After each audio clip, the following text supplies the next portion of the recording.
Hello, we're back again, and we're going to be continuing where we left off at chapter 15, verse 11. And whomever the one who has the discharge touches, and has not rinsed his hands in water, he shall wash his clothes and bathe in water, and be unclean until evening. And the vessel of the earth that he who has the discharge touches shall be broken, and every vessel of wood shall be rinsed in water. And when he who has the discharge is cleansed of his discharge, then he shall count for himself 7 days for his cleansing, wash his clothes, and bathe his body in running water, then he shall be clean. On the 8th day he shall take for himself 2 turtle doves or 2 young pigeons, and come before the Lord to the door of the tabernacle of meeting, and give them to the priest. Then the priest shall offer them, the one as a sin offering, and the other as a burnt offering. So the priest shall make atonement for him before the Lord because of his discharge. If any man has an emission of semen, then he shall wash all his body in water, and be unclean until evening. And any garment and any leather on which there is semen, he shall be washed with water, and be unclean until evening. Also, when a woman lies with a man, and there is an emission of semen, they shall bathe in water, and be unclean until evening. If a woman has a discharge, and the discharge from her body is blood, she shall be set apart 7 days, and whoever touches her shall be unclean until evening. Everything that she lies on during her impurity shall be unclean. Also everything that she sits on shall be unclean. Whoever touches her bed shall wash his clothes and bathe in water, and be unclean until evening. And whoever touches anything that she sat on shall wash his clothes and bathe in water, and be unclean until evening. If anything is on her bed, or on anything on which she sits, when he touches it, he shall be unclean until evening. And if any man lies with her at all, so that her impurity is on him, he shall be unclean 7 days, and every bed on which he lies shall be unclean. If a woman has a discharge of blood for many days, other than at the time of her customary impurity, or if it runs beyond her usual time of impurity, all the days of her unclean discharge shall be as the days of her customary impurity. She shall be unclean. Every bed on which she lies, all the days of her discharge, she shall be to her as the bed of her impurity, and whatever she sits on shall be unclean as the uncleanliness of her impurity. Whoever touches those things shall be unclean. He shall wash his clothes and bathe in water, and be unclean until evening. But if she is cleansed of her discharge, then she shall count for herself 7 days, and after that she shall be clean. And on the 8th day she shall take for herself 2 turtle doves or 2 young pigeons, and bring them to the priest, to the door of the tabernacle of meeting. Then the priest shall offer the one as a sin offering, and the other as a burnt offering. And the priest shall make atonement for her before the Lord for the discharge of her uncleanliness. Thus you shall separate the children of Israel from their uncleanliness, lest they die in their uncleanliness when they defile my tabernacle that is among them. This is the law for one who has a discharge, and for him who emits semen, and is unclean thereby, and for her who is indisposed because of her customary impurity, and for one who has a discharge, either man or woman, and for him who lies with her who is unclean. Chapter 16. Now the Lord spoke to Moses after the death of the 2 sons of Aaron, when they offered profane fire before the Lord and died. And the Lord said to Moses, Tell Aaron your brother not to come at just any time into the holy place inside the veil, before the mercy seat which is on the ark, lest he die. For I will appear in the cloud above the mercy seat. Thus Aaron shall come into the holy place with the blood of a young bull as a sin offering, and of a ram as a burnt offering. He shall put the holy linen tunic and the linen trousers on his body. He shall be girded with a linen sash, and with the linen turban he shall be attired. These are holy garments. Therefore he shall wash his body in water, and put them on. He shall take from the congregation of the children of Israel 2 kids of the goats as a sin offering, and 1 ram as a burnt offering. Aaron shall offer the bull as a sin offering, which is for himself, and make atonement for himself for his house. He shall take the 2 goats and present them before the Lord at the door of the tabernacle of meeting. Then Aaron shall cast lots for the 2 goats, 1 lot for the Lord, and the other lot for the scapegoat. And Aaron shall bring the goat on which the Lord's lot fell, and offer it as a sin offering. But the goat on which the lot fell to be the scapegoat shall be presented alive before the Lord to make atonement upon it, and to let it go as the scapegoat into the wilderness. And Aaron shall bring the bull of the sin offering, which is for himself, and make atonement for himself and for his house, and shall kill the bull as the sin offering, which is for himself. Then he shall take a censer full of burning coals of fire from the altar before the Lord, with his hands full of sweet incense beaten fine, and bring it inside the veil. And he shall put the incense on the fire before the Lord, that the cloud of incense may cover the mercy seat that is on the testimony, lest he die. He shall take some of the blood of the bull and sprinkle it with his finger on the mercy seat on the east side, and before the mercy seat he shall sprinkle some of the blood with his finger 7 times. Then he shall kill the goat of the sin offering, which is for the people, bring its blood inside the veil, do with that blood as he did with the blood of the bull, and sprinkle it on the mercy seat and before the mercy seat.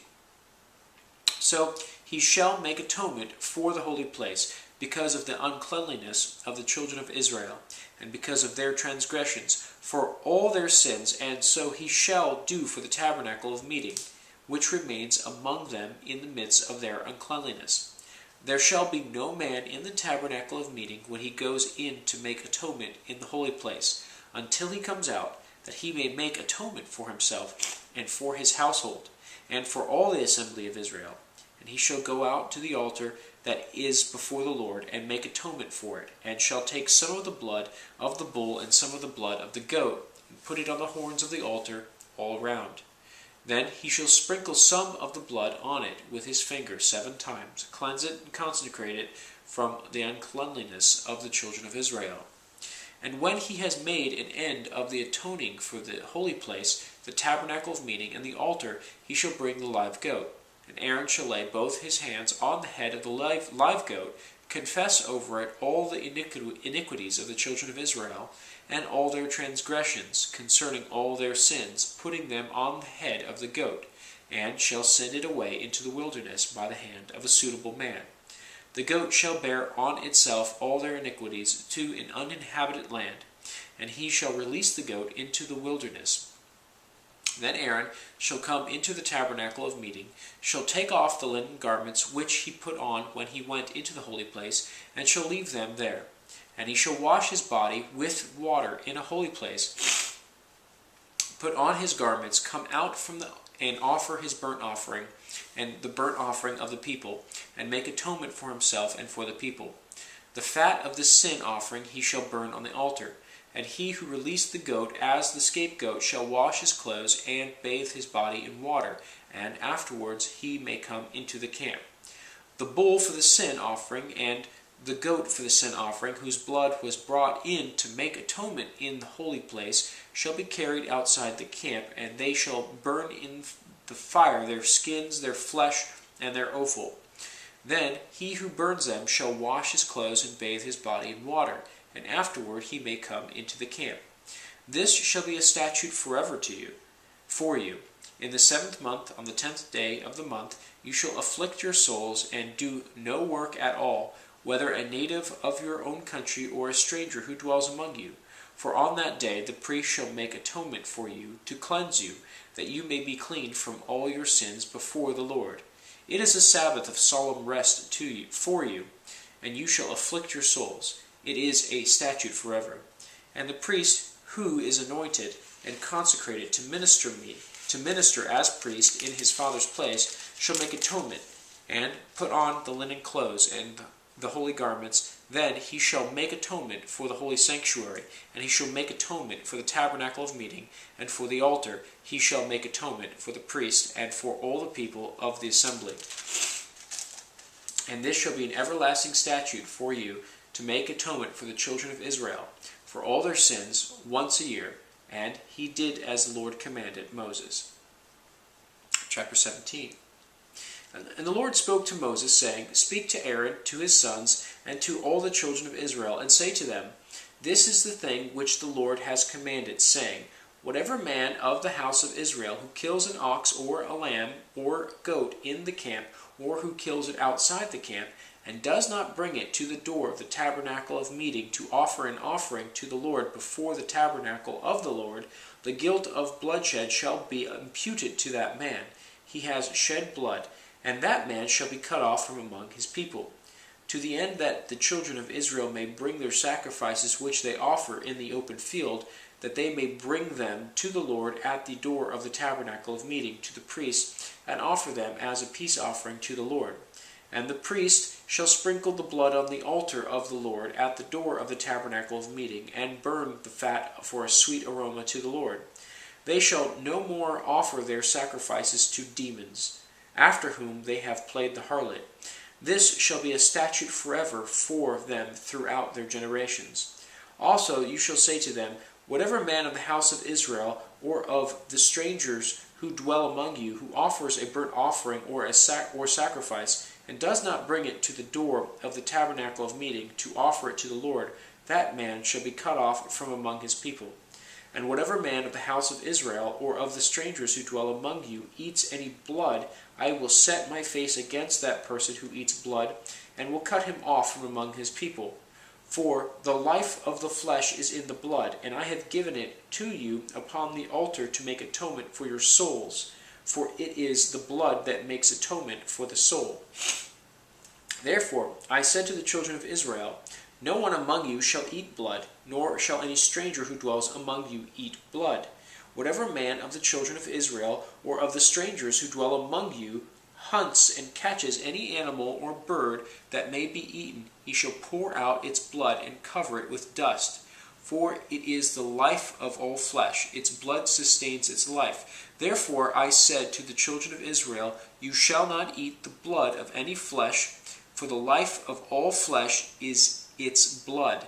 Whoever eats it shall be cut off, and every person who eats that what died naturally, or what was torn by beast, whether he is native of your own country or a stranger, he shall both wash his clothes and bathe in water and be unclean until evening. Then he shall be clean. But if he does not wash them or bathe his body, then he shall bear his guilt. Chapter 18. Then the Lord spoke to Moses, saying, Speak to the children of Israel, and say to them, I am the Lord your God. According to the doings of the land of the Egypt where you dwelt, you shall not do. And according to the doings of the land of Canaan, where I am bringing you, you shall not do, nor shall you walk in their ordinances. You shall observe my judgments and keep my ordinances to walk in them. I am the Lord your God. You shall therefore keep my statutes and my judgments, which if a man does, he shall live by them. I am the Lord. None of you shall approach anyone who is near of kin to him to uncover his nakedness. I am the Lord. The nakedness of your father or the nakedness of your mother you shall not uncover. She is your mother. You shall not uncover her nakedness.